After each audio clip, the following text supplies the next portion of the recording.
Hello അസ്സലാമു അലൈക്കും. എല്ലാവർക്കും ഞാൻ ചൂസോൾട്ടിലേക്ക് സ്വാഗതം. ഞാൻ ഇന്ന് ഇവിടെ ഉണ്ടാക്കാൻ പോകുന്നത് ചെമ്മീൻ അച്ചാറാണ്. നല്ല ടേസ്റ്റി ആയിട്ടുള്ള അച്ചാറാണ്. എല്ലാവരും ഉണ്ടാക്കി നോക്കുക. നമുക്ക് വീഡിയോയിലേക്ക് പോകാം. അതിനായി ഒരു പാൻ അടുപ്പത്ത് വെച്ച് വെളിച്ചെണ്ണ ഒഴിച്ച് കൊടുത്തിട്ടുണ്ട്. ഇതിലേക്ക് കുറച്ച് കാശ്മീരി ചില്ലി വറുത്തെടുക്കണം. ഒന്ന് ചൂടാക്കിയെടുക്കുക. നന്നായി കരിഞ്ഞു പോകരുത്. ഇത് നിങ്ങൾ ആവശ്യത്തിനനുസരിച്ച് മുളക് കൂട്ടുകയും കുറയ്ക്കുകയും ചെയ്യാം. ഞാൻ ഇവിടെ 1 കിലോ ഇതിന് 20 മുളകാണ് എടുത്തത്. 25ഓളം മുളകുണ്ട്. 1 കിലോ ചെമ്മീൻ. അത് തണുത്ത് കഴിഞ്ഞാൽ മിക്സിയിലേക്ക് ഇട്ട് കൊടുക്കാം. പിന്നെ ഒരു 1/4 കിലോ ഈത്തപ്പഴം കൂടി ഇട്ട് കൊടുക്കാം. കുരുവൊക്കെ കളഞ്ഞ് നമ്മൾ സാധാരണ പൊരിക്കുന്ന ഈത്തപ്പഴം മതി. നല്ല ഈത്തപ്പഴമൊന്നും വേണമെന്നില്ല. അതും കൂടി ഒഴിച്ച് ആവശ്യത്തിന് വെള്ളം ഒഴിച്ച് നന്നായിട്ട് പേസ്റ്റാക്കി വെക്കാം. ഇനി നമുക്ക് കഴുകി വൃത്തിയാക്കി വെച്ച ചെമ്മീൻ, 1/4 ടീസ്പൂൺ മഞ്ഞൾപ്പൊടി, 2 ടീസ്പൂൺ കാശ്മീരി ചില്ലി പൗഡർ, ആവശ്യത്തിന് ഉപ്പ് ചേർത്തൊന്ന് നന്നായി മാരിനേറ്റ് ചെയ്ത് വെക്കാം. ഇനി ഫ്രൈ പാനിൽ എണ്ണ ഒഴിച്ച് കൊടുക്കാം. അരമണിക്കൂറോളം മാരിനേറ്റ് ചെയ്യണേ. എന്നാലേ നന്നായി മുളകൊക്കെ പിടിക്കും. ഇത് നമുക്ക് ഒന്ന് ഫ്രൈ ചെയ്തെടുക്കാം.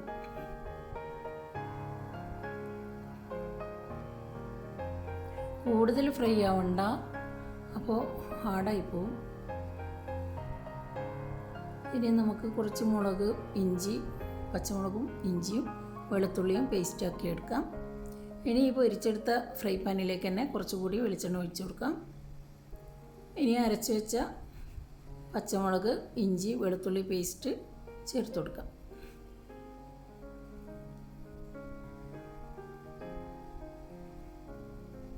അതൊന്ന് നന്നായി വഴറ്റി അതിൻ്റെ പച്ചച്ചുവ മാറിയാൽ കുറച്ച് കറിവേപ്പിലയും ചേർത്ത് കൊടുക്കാം.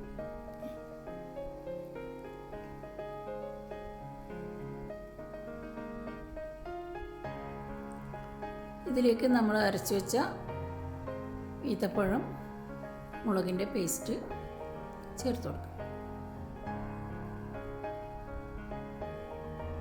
നന്നായി വഴറ്റിയെടുക്കുക. അതിൻ്റെ ഒരു സ്ട്രക്ചറൊക്കെ ആകുമ്പോൾ നമുക്ക് കുറച്ച് വിനാഗിരി ചേർത്ത് കൊടുക്കാം.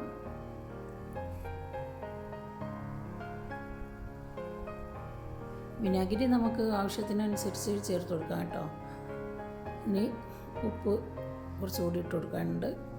അത് ചേർത്ത് കൊടുക്കാം.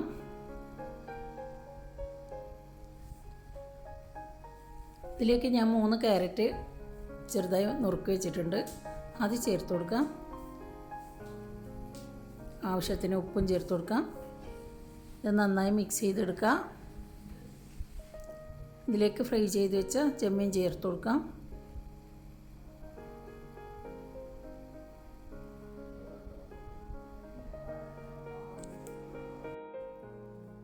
ഇനി ഇതിലേക്ക് ഞാൻ കടുകും ഉലുവയും ചേർത്ത് പൊടിച്ച് വെച്ചിട്ടുണ്ട്. വറുത്ത് പൊടിച്ചതാണ്. അത് ചേർത്ത് കൊടുക്കാം. അച്ചാർ റെഡി ആയിട്ടുണ്ട്. ആവശ്യത്തിന് വിനാഗിരി ചേർത്ത് കൊടുക്കാം. കുറച്ച് ലൂസായിട്ടാണ് വേണമെങ്കിൽ അത്യാവശ്യത്തിന് ചേർത്ത് കൊടുക്കാം. അപ്പോൾ ചെമ്മീൻ അച്ചാർ റെഡി ആയിട്ടുണ്ട്. എല്ലാവരും ഉണ്ടാക്കി നോക്കുക. ഇൻഷാ അല്ലാഹ് അടുത്തൊരു വീഡിയോയുമായിട്ട് വരുന്നത് വരെ താങ്ക് യു ഫോർ വാച്ചിങ്. അസ്സലാമു അലൈക്കും.